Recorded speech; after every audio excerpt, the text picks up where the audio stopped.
Namaskar, and since we are in the land of Odisha, I start with Jai Jagannath.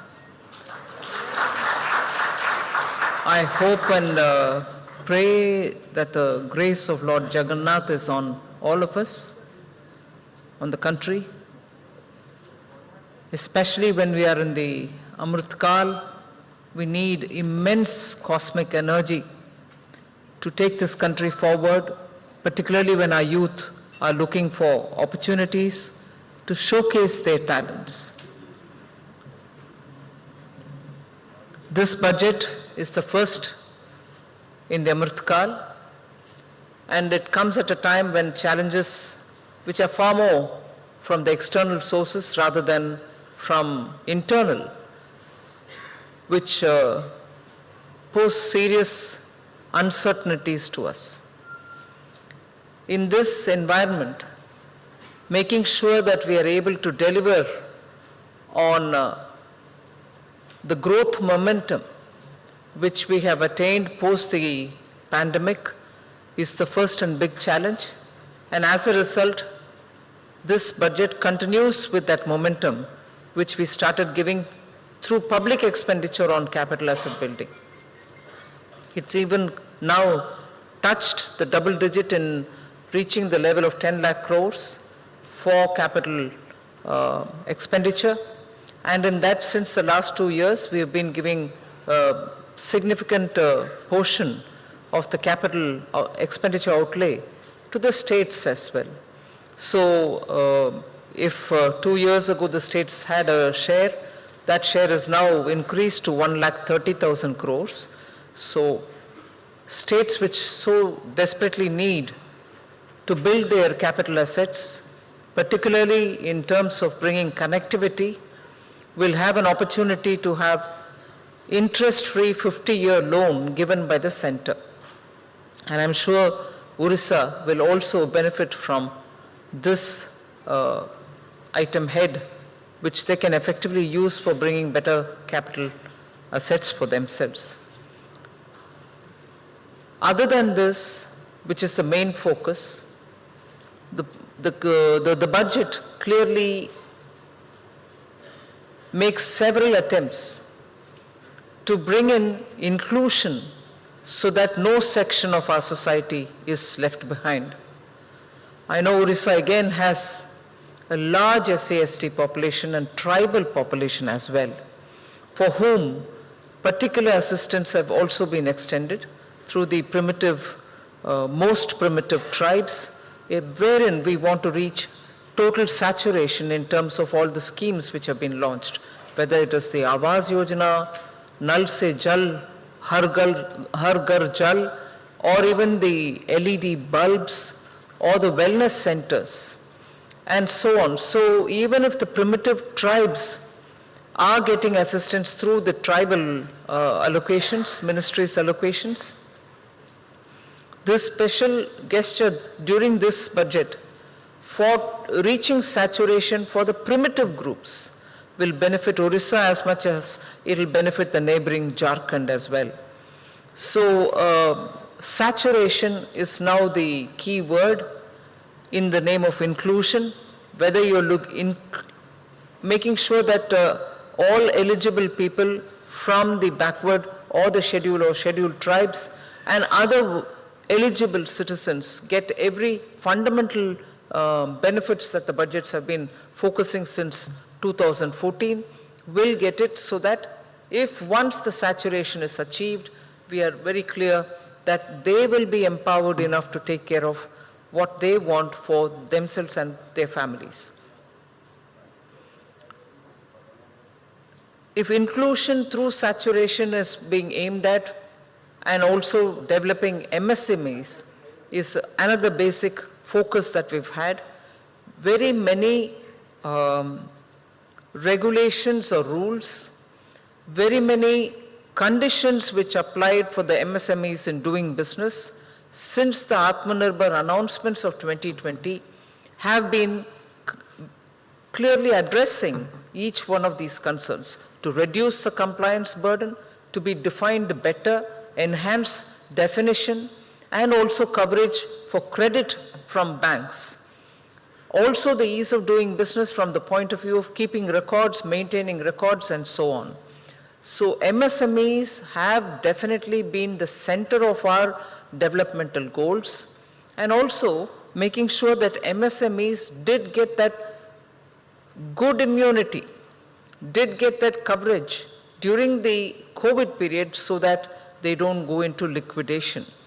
And in this budget as well, for any failure to attend to services or goods as per contracts signed with the government, if there has been a failure in completing the service as is agreed in the contract, MSMEs have been given almost 95% waiver in that their guarantees will not be included or invoked.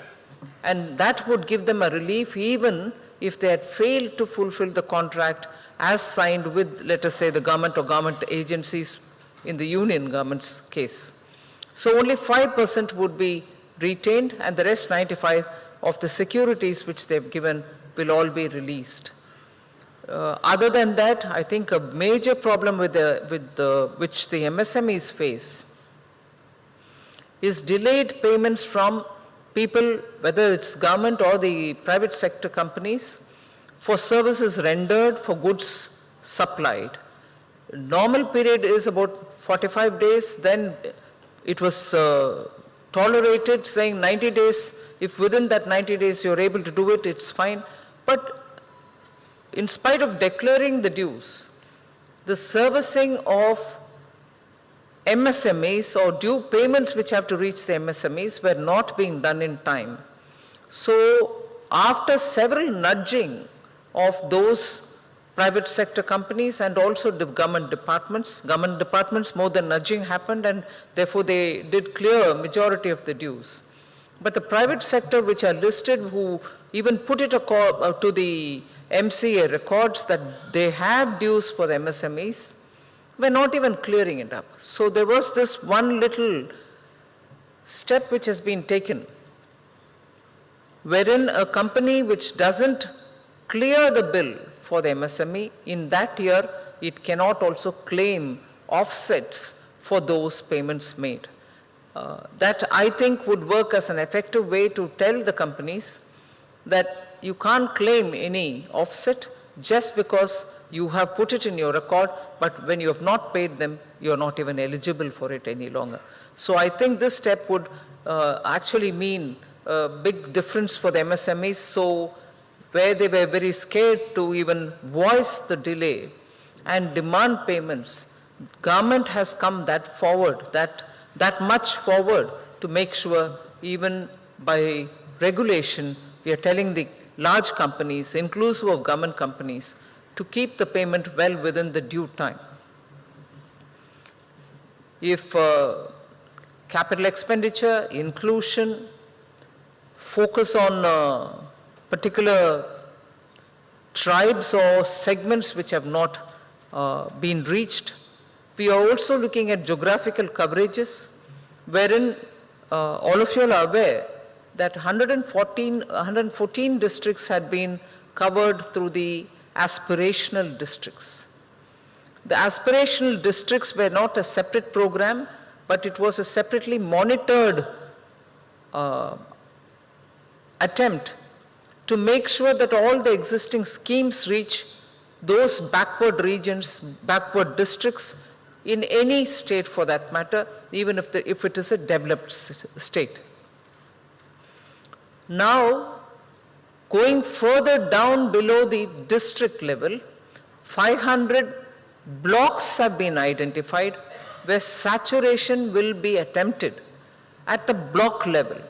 So the entire attempt is, since 2014, Prime Minister Modi has been focusing on including all citizens of this country through one or the other program, so that they also come at par on basic amenities and fundamental infrastructure that they should have.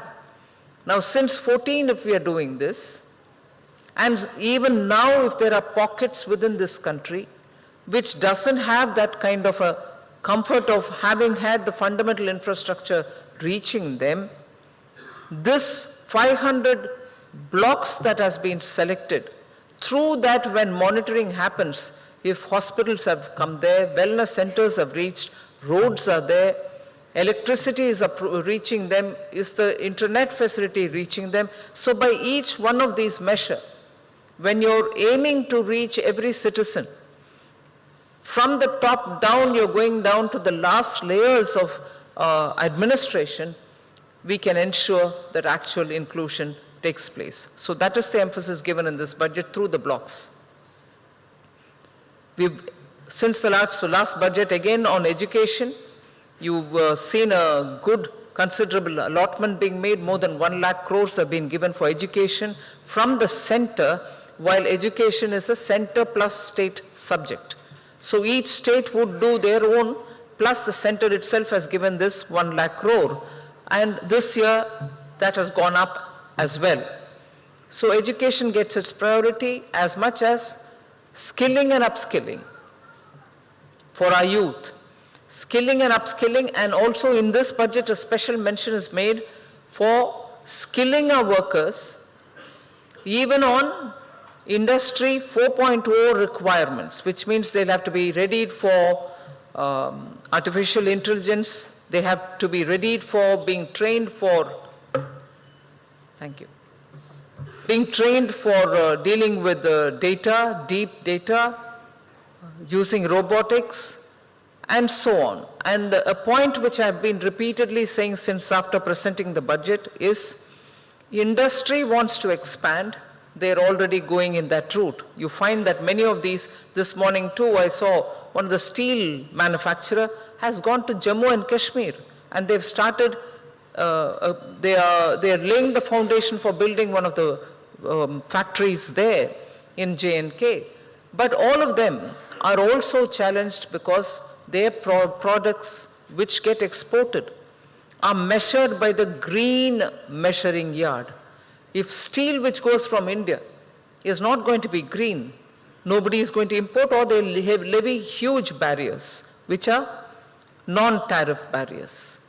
So every industry, even on the verge of wanting to expand and invest to expand, are now compelled to bring in technology to ensure that their production is going to be green compliant. So the workforce that they will need is not going to be the regular workforce, but the regular plus workforce.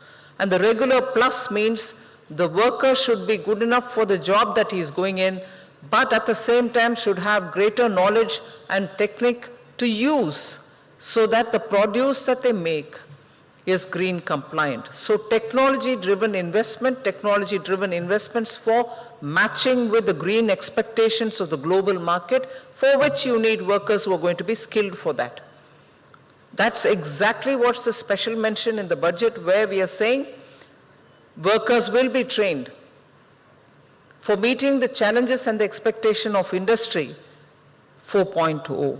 So that emphasis is also given.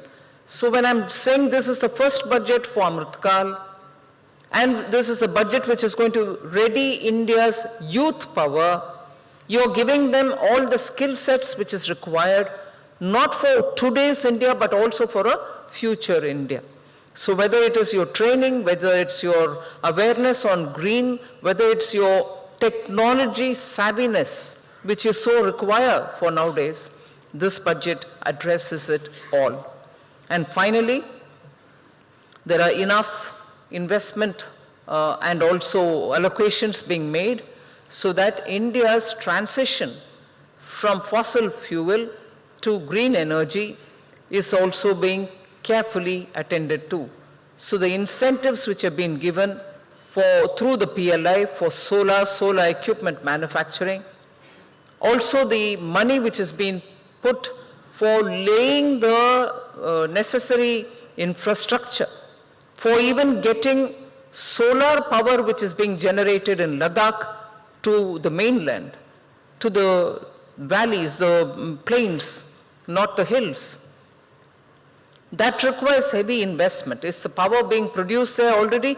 It is getting produced, it's on the verge of getting complete production capacity utilized, but we are readying with all the infrastructure that is required for evacuating that power from Ladakh.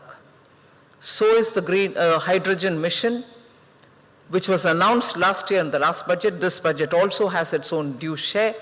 You find that green ammonia as being a big attractive proposition for a lot of investors to come. So government is ahead in this curve where we are bringing in investments in time for infrastructure to be laid so that when produced, these renewable sources of energy will find the pathway to reach all its users. There's some more to speak on that, but I'm sure it will come out through the interaction that all of us are going to have. Finally, of course, all this is being done with the due compliance of what we had given ourselves earlier in the fiscal prudence matter. The fiscal deficit is very much within the realm which was earlier predicted through a glide path which was given 2 years ago. We are fully compliant even in that. So you find that this budget is actually truly setting the pace for Amrit Kal in covering all the segments, at the same time making sure India's growth momentum is not lost. So I'll end there. Thank you for giving me this opportunity. I'm sure there'll be a lot more exchange during the question answers.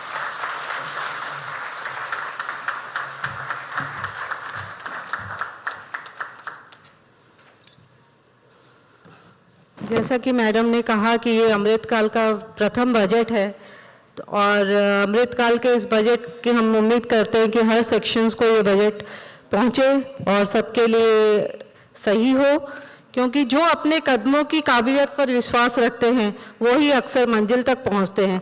Thank you very much madam for your valuable keynote address.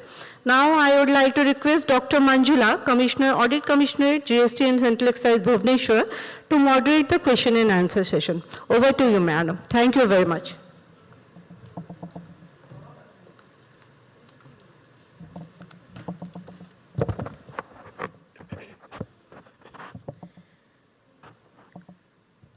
Honorable Union Minister of Finance and Corporate Affairs, Srimati Nirmala Sitharaman. Honorable Minister of State for Finance, Shri Pankaj Chaudhary. Honorable Minister of State for Finance, Dr. Bhagwat Kishan Rao Karad. Respected dignitaries on the dais, esteemed members of the trade, senior officers, ladies and gentlemen. It is indeed a momentous day today as the city of Bhubaneswar hosts the post-budget interaction of the Honorable Union Minister of Finance with Trade and Industry. It is even more memorable as the budget 22-23 is the first budget to be presented in Amrit Kal. Madam, for today's interaction, we have in the audience representatives of trade, startups, MSMEs, representatives of trade associations, entrepreneurs, amongst others. Madam, with your permission, we now start the question-answer session. I shall read out the name of the person who can then ask the question or make any observation. I request the speaker to kindly keep the questions or the comments brief and to the point and on the announcements made in the budget. I also request the speaker to avoid any kind of a repetition of questions. I call upon the first speaker, Shri Debashish Mohanty, Senior Manager, Tata Steel Special Economic Zone Limited.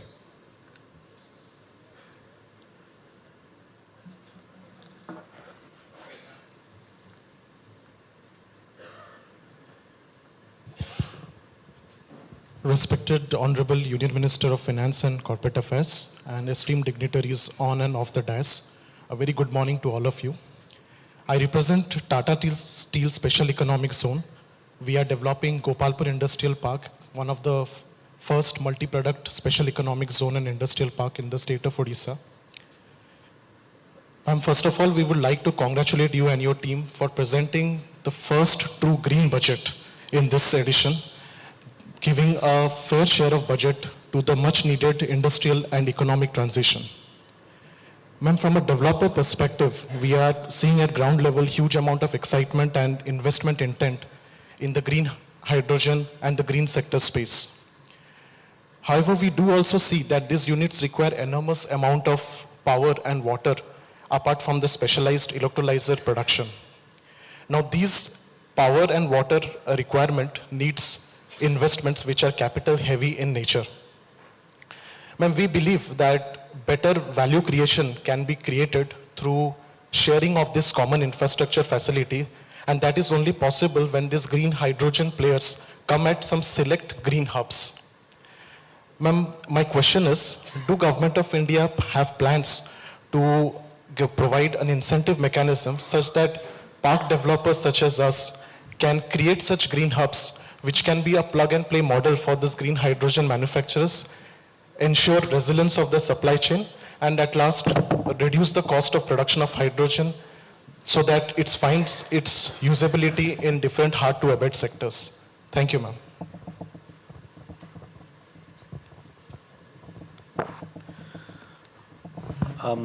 There is a green hydrogen mission which has been approved. If I get your drift, you are saying this is not covered in that. Is that your point? Then send us some suggestions, and particularly please send them to the Ministry of New and Renewable Energy, who are in charge of the green hydrogen mission, and it can be examined. But of course, you do understand that there is a limit to how much industrial subsidy the government can afford.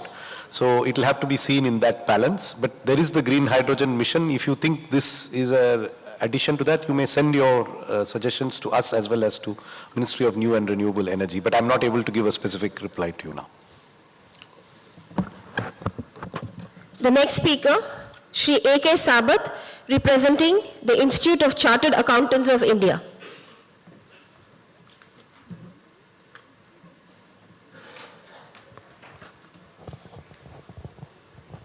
Hello, नमस्कार madam, जय जगन्नाथ। 50 साल हो गया मैं budget analyse करता हूं, और ये 50 साल में this budget is one of the best budgets for the growth of the nation and for the future growth of the nation. The message is given clearly in this budget. And we will remain as the winning horse. दूसरा जितना country है हमारे पीछे रहेंगे, हम 7% के ऊपर ही हमारा ग्रोथ रहेगा ये बजट के हिसाब से।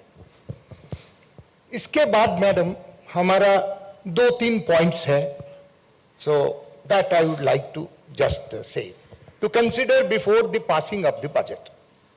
मैडम 5 लाख का एग्जम्पशन दिए हैं, तो अगर 5 लाख के अंदर आपका इनकम रहेगा, ये साल आप बढ़ाए हैं 7 लाख रुपया under the new tax regime. Now 7 lakh 100 रुपया हो जाएगा या 7 लाख 1000 रुपया हो जाएगा, तो कोई मार्जिनल रिलीफ नहीं है। ऑल ऑफ ए सडन एक आदमी को 25,000 रुपया टैक्स देना पड़ेगा 7 लाख के ऊपर। I will request your team to consider whether marginal relief concept can be introduced so that people calculation करते करते 1000-2000 रुपया बढ़ सकता है, and then they will be really getting a punishment of not getting 87A rebate. This is, madam, my first point. Second point is senior citizen को madam अच्छा किए हैं, क्योंकि वो 15 लाख का 30 लाख किए, 4.5 लाख का 9 लाख किए हैं, और 9 लाख का 15 लाख किए हैं for the saving scheme, one of the best that has been announced in the last so many years. पर सुपर सीनियर सिटीजन 80 साल वाला जो है मैडम, उनका जो फिगर है 5 लाख में रह गया है सिंस 2012 व्हेन प्रणब मुखर्जी जी 60 को 50,000 दिए थे और 80 को 5 लाख कर दिए थे, एंड उसके बाद तो प्रेसिडेंट ऑफ इंडिया बन गए, क्योंकि सुपर सीनियर सिटीजन का बड़ा आशीर्वाद रह गया उनके ऊपर। हम चाहते हैं ये सुपर सीनियर सिटीजन को 5 लाख का फिगर जो कि 11 साल हो गया रह गया है, थोड़ा सा कुछ दीजिए मैडम। उनके पास पैसा नहीं रहता है तो गो फॉर 15 लाख से 30 लाख। 20 साल में उनका पैसा जनरली खत्म हो जाता है, तो इसीलिए हम चाहते हैं ये जो ऑल्टरनेटिव टैक्स मैकेनिज्म हमारा है उसमें क्या है मैडम, 3 लाख ही बेसिक एग्जम्पशन है सबको। इट मीन्स मैं तो सीनियर सिटीजन हूं, मुझे तो 3 लाख पे मैं आ गया हूं वो स्कीम ये स्कीम में, बट जिसको 80 हो गया तो वो तो 5 लाख से उसका 3 लाख हो गया, तो 2 लाख उधर माइनस हो जाता है मैडम। उसके बारे में थोड़ा सा सोचिए कि उनको कुछ नहीं मिला, कुछ दें क्या, वो आशीर्वाद मिल जाएगा मोदी गवर्नमेंट को। फिर तीसरा पॉइंट है madam, what an announcement, I will tell you, I salute you for that. 2002 में लीव एनकैशमेंट आपको 3 लाख रुपया मिलता था, 20 साल तक इसको रिवीजन नहीं किया था, आपने 3 लाख को 25 लाख किया। No finance minister has done this ever on any of this facility. My salute to you and your team. पर मैडम ये 2002 को जब आप कंसिडर किए हैं तो 1997 को थोड़ा सा कंसिडर कीजिए मैडम। बच्चा लोग 2 बच्चा लोग पाठ पढ़ेगा तो ट्यूशन फीस 100 रुपया तक है, किधर पढ़ेगा मैडम 100 रुपया में? हॉस्टल में रहेगा तो 300 रुपया है, 300 रुपया में कौन सा बच्चा कौन सा हॉस्टल में रहेगा? 2002 को अगर 8 गुना कर दिया है, इधर भी थोड़ा सा सोचिए मैडम, मिडिल क्लास को बहुत हेल्प मिलेगा, मिडिल क्लास रो रहे हैं। और मैडम मेरा तीसरा जो क्वेश्चन है, ये तो हमारा मिडिल क्लास के लिए बोल दिया हूं, ये जो इन्फ्लेशन इंडेक्स आप देते हैं that is been fixed as of 1/4/2001, 81 से उसको 2001 किए। अभी भी सब रजिस्टर ऑफिस में अगर 2001 का फिगर मांगेंगे नहीं मिलता है, और 21 साल हो गया वो 1/4/2001 बेच रहा है, 100 का 331 होता है इन्फ्लेशन इंडेक्स। 2001 को आप 1/4 कर दीजिए, मीन्स हमारा मोदी गवर्नमेंट जब आया वो 14 तक उसको लाकर वो इन्फ्लेशन इंडेक्स को कीजिए। इसमें बहुत काला धन का ट्रांजैक्शन होता है, और उसको आप थोड़ा सा दे सकते हैं कि भाई रजिस्ट्रेशन आप तो 1/4/14 का होगा और उसका इन्फ्लेशन हम आपको क्रेडिट दे दिया। ये जरा मैडम अगर होगा तो will be all grateful. A budget is one of the best budgets, again I am repeating. ये थोड़ा सा आइसिंग ऑन द केक जैसा होता है। तो ये 3 को अगर कंसिडर करके बजट जब फाइनेंस एक्ट होता है तो we will be all ever grateful to you. Thank you ma'am.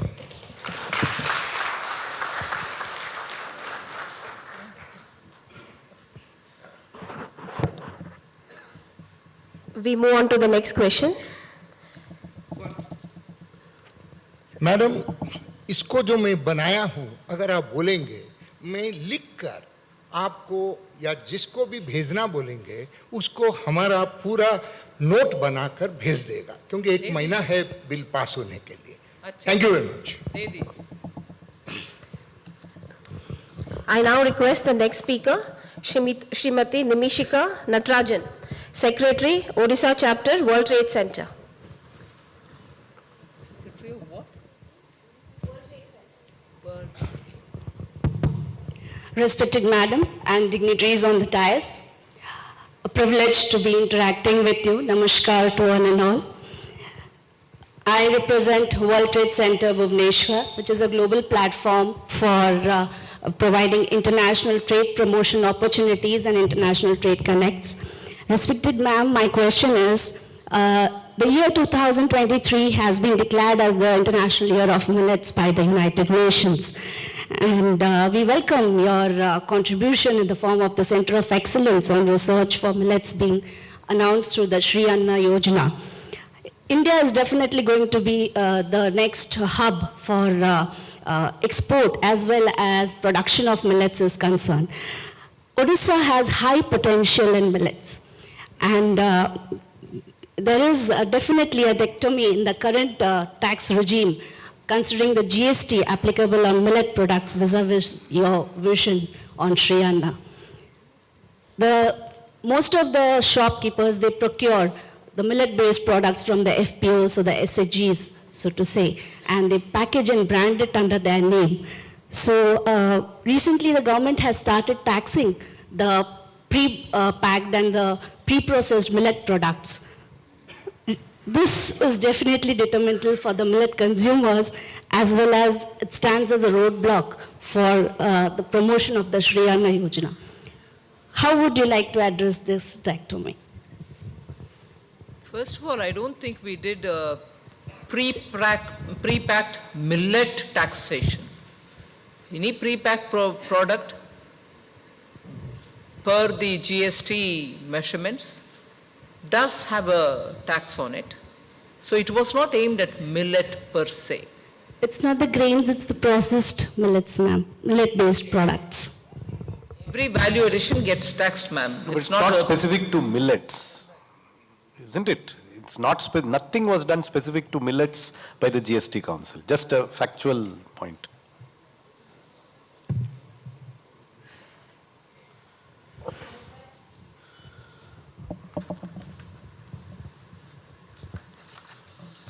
I request the next speaker, Shri Srimanta Panda, General Manager, National Aluminium Company Limited.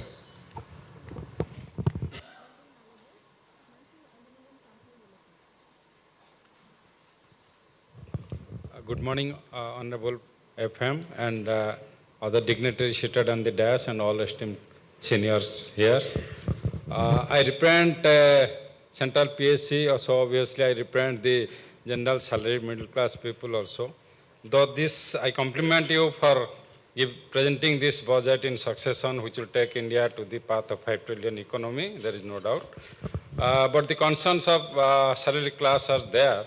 In fact, this question, this suggestion which I am going to make doesn't pertain to this budget, but we are expecting some relief. This was introduced in 2021 budget in section 10, clause 12, there was a provision introduced where interest income or certain threshold limit on employees' contribution was sought to be taxed. My humble submission is the contribution to Provident Fund is a statutory thing for employees. It is arising out of the statutory provision in the EPFO Act and Miscellaneous Provision Act. The basic, the DA, everything is decided by the Government of India, the cabinet decision, presidential directive, etc. The DA is also decided by the Ministry of Finance, Department of Expenditure. The percentage of contribution is also decided by provision of the Act, statutory act. The rate of interest is also decided by Labour Ministry and EPFO. Now, when everything is decided by Government of India, it is a compulsory social security measure imposed on us, how the interest will be taxed on us. And moreover, there is a differentiation between two threshold limit there, 2.5 lakh and 5 lakh.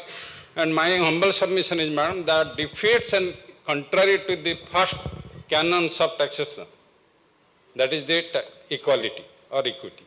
So my humble submission, this disparity, this differentiation should be addressed, and when something is compulsory, employee doesn't have any role, this should be addressed. Let me respond to this. First of all, the statutory requirement of EPFO is only up to 15,000 rupees. There is no compulsion to make a higher subscription to EPFO beyond that. It is a voluntary subscription by the subscriber beyond the statutory sum of 15,000 rupees. So it is not correct to say that employers are required to contribute and employees are required to contribute beyond that. That's a voluntary contribution, number one. Number two, up to 2.5 lakhs of rupees, the distinction that you are making, in the case of EPFO employees, there is an employer contribution of 12% and there is an employee contribution, and the employer's contribution is a matching contribution. In the case of the government provident fund, there is no government contribution at all. So the total amount is different because there is no employer contribution. That is the logic for that differential, and it is not correct to say that the statute requires an employee to contribute 12% of his income. It is not required beyond 15,000 rupees. Sir, my submission is matching contribution by employer and employee. And nothing, this decision No, are the not... matching is only if the employee chooses to subscribe. There is no compulsion on the employee to subscribe beyond the limit of 15,000. That's a voluntary contribution. If the employee contributes, the employer is supposed to contribute. But it is an election which is being made by the employee, and the figure of 2.5 lakhs will cover people with salaries up to 20 lakh rupees. 12% is less than that. Therefore, this is not a sum which affects the intention here is, let me tell you, there are people whose EPFO balances run to above 1,000 crores who get 8% tax-free income. We cannot run this country if people with 1,000 crores getting 8% guaranteed, government guaranteed interest pay no tax on that. It is not a feasible system of taxation. If we continue like that, the tax rates on those who are lower down will continue to be more than they should be. So this is a measure to cap it so that those who are actually salaried middle class employees get the benefit. But say managing directors of multinational companies whose salaries run to 20-30 crores and make 12% voluntary contribution and get 12% matching contribution from their employer, get that into their EPF account and then get complete tax-free benefits, 8% interest, and keep it even after retirement by joining another company. It's a huge tax loophole. This tax loophole needs to be closed in the interest of all the persons who are not in that super rich category. Therefore, the loophole has been closed. I'm just clarifying.